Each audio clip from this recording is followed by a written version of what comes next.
Kathleen Turner's life and career have always carried an intensity that few performers could match. To the public, she seemed fearless, sensual, and supremely confident, especially when she stepped onto movie screens in the 1980s and instantly became an icon. What audiences did not know was that even during her most famous and provocative scenes, she was already fighting a serious illness in silence. For decades, she kept that truth hidden, afraid that honesty would cost her everything she had worked for. Only many years later did she finally explain what was really happening behind the cameras, and why her life ultimately took such a different shape. She was born on June 19, 1954, in Springfield, Missouri, but stability was never part of her childhood. Her father worked for the U.S. Foreign Service, and the family moved constantly. Before she was even old enough to remember, they relocated to Canada, then to Havana during the Cuban Revolution. She grew up witnessing fear and urgency as diplomats sought protection, and she learned early how fragile safety could be.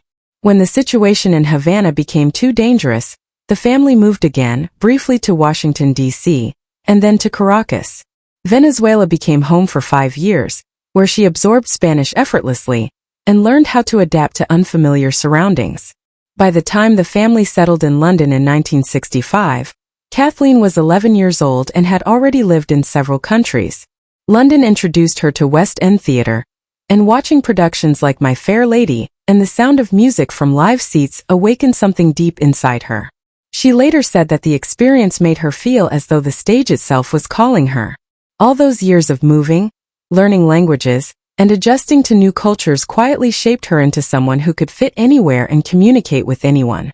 Her world changed abruptly in 1972, when her father died suddenly of coronary thrombosis at just 52. She was 17, and the loss shattered her family. With little money and 4 children to support, her mother struggled, and Kathleen took whatever job she could find.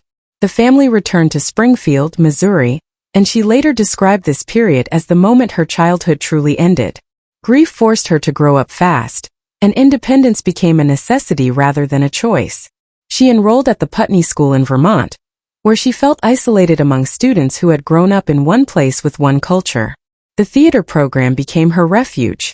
On stage, she finally felt like herself, and teachers began to recognize her talent. Acting gave her something solid in a life that had always been in motion. After attending Southwest Missouri State University, she transferred to the University of Maryland, Baltimore County, and graduated in 1977 with a Bachelor of Fine Arts. Getting there was difficult. She worked as a receptionist in a doctor's office where drug use was common, an environment that frightened her enough to promise herself she would never lose control that way. She continued performing in regional theater, often under the direction of Herbert Blau, who recognized her intensity. Money was scarce, but she pushed forward because performing felt inevitable. In 1973, she returned to London for voice training at the Central School of Speech and Drama. Casting directors criticized her deep voice, telling her it was unfeminine, but she refused to change it. Instead, she trained harder and eventually turned that voice into one of her most recognizable strengths. Her professional breakthrough came in 1977, when she replaced the lead in the Broadway production of Gemini. Living on little money and sleeping on couches, she worked multiple jobs just to survive. The play ran for 4 years, and while critics praised her, she remembered the exhaustion more than the applause. Those years built the toughness that would later define her career. In the early 1980s, she entered Hollywood and immediately collided with sexism. She faced dozens of rejections before landing the role of Maddie Walker in Body Heat. She refused to soften herself, and the gamble paid off. The film was a major success and turned her into a star overnight. Fame, however, brought new pressures.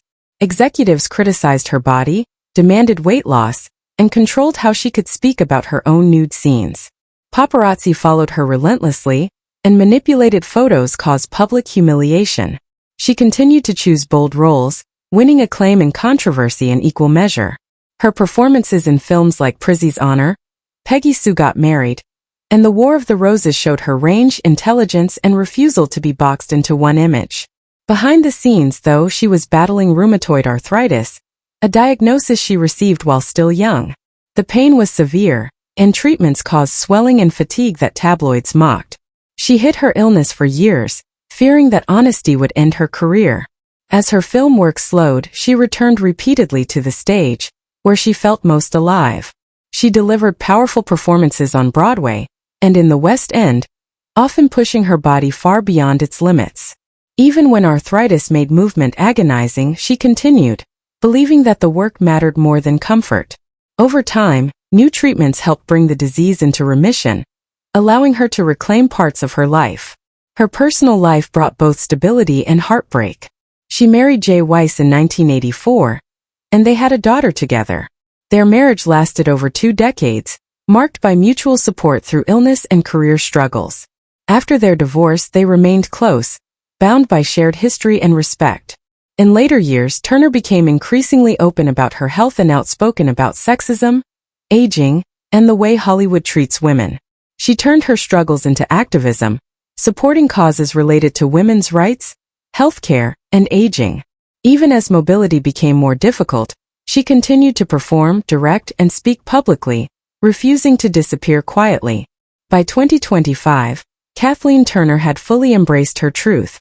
She returned to voice acting, delivered public speeches that went viral, and used her platform to challenge industries and institutions that tried to silence women. Her life story became not just one of fame and talent, but of endurance, defiance, and survival. Far from being diminished by illness or age, she proved that strength can take many forms, and that a voice once found never truly fades.